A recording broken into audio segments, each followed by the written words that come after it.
Hey guys! I received a really cool digital commission. The commission is two separate pieces. So the first, which is the one that I'm showing in this video, is the outside of a convenience store. The second part of the commission is the interior of the convenience store. They're going to be used as banners on social media. They're also going to be used in video content, so I want to make sure that the ratio can support that kind of usage. So I went for a standard, which is 9 by 16. This will make sure that it will be easy to use in video content in the future.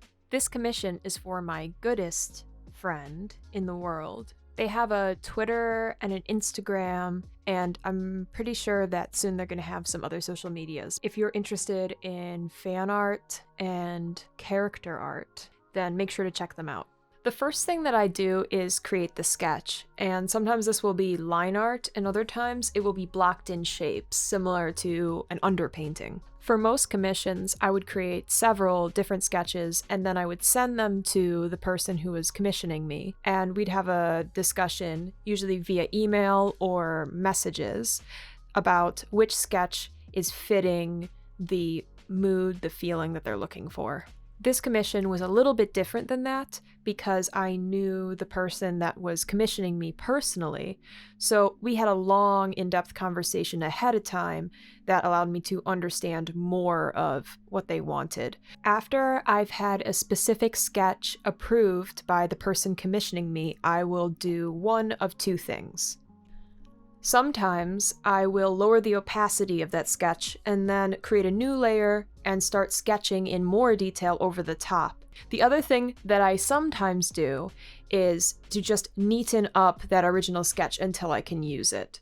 So for this commission, that's the way that I chose to go. Using line art as part of your end painting is something that I picked up from watching certain videos made by specifically Loish.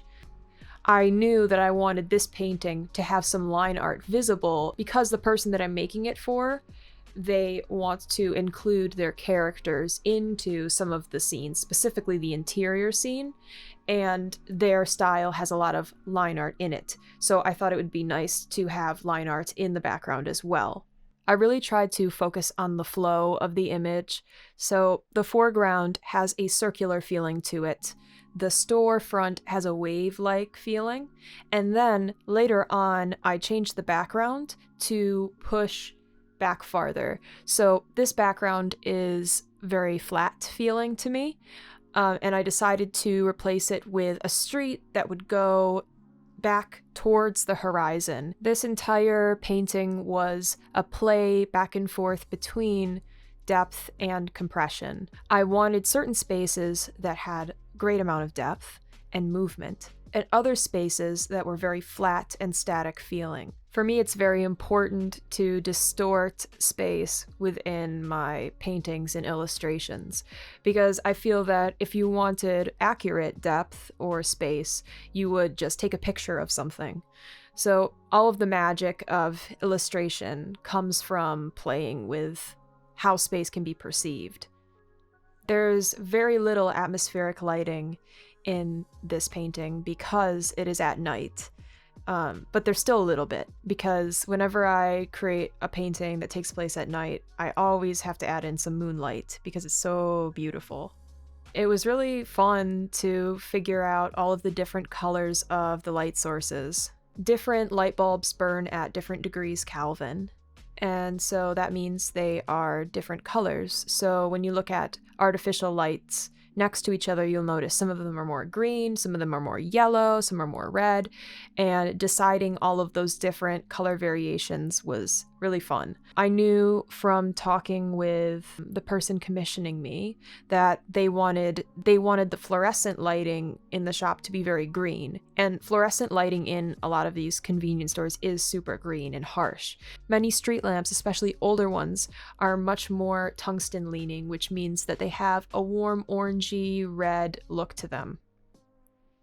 The third lighting color that's contributing to this composition is the sign on the top of the store. So it's one of those old box lighting things that stores have that I don't even know what they're called, but they're like they're like illuminated, they're like light box signs or something.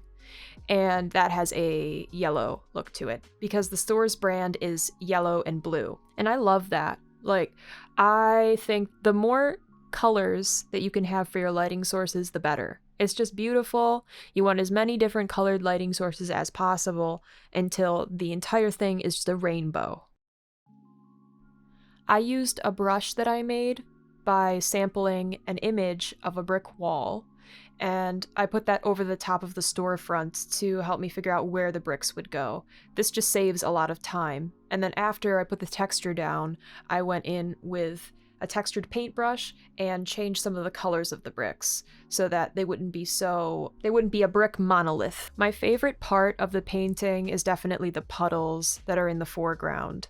All of the different colors blending together with textures. There's lots of curving shapes, which I love.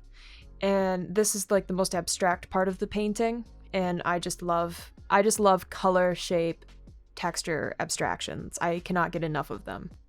I designed some really, really bad graffiti. So graffiti people, don't be mad at me. The way I made myself feel better about it is I just imagined that like whoever made the graffiti is just starting out or something. So then I took those two different graffiti textures and I put them over the top of the building to make it look more weathered and run down and interesting. At this point, a lot of what is left is just adding in the spice. So this is small variations in color, texture, blah, blah, blah, blah, blah.